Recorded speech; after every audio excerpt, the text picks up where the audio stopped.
Hello guys, good morning. Ikot na tayo guys dahil malayo na yung ikutan natin dahil sarado na kasi dito sa may sa may dating handpans natin. Sinasara na nila kaya malayo na yung ikutan natin. Kasi meron na silang kinulong na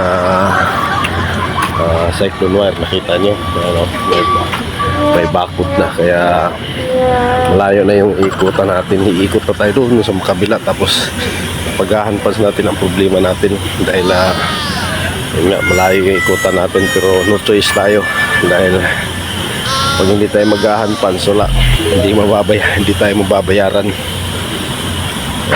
May kayabangan to. Ang hirap na ang hirap na yung sitwasyon natin ngayon dito kasi tapos na nga itong train 1. Lahat naman ng mga tao lilipat sa train 2. Gago! Napakahirap guys. Mapriso Kung ba man itong video sa wall, pakishare na lang. Bye bye, thank you for watching.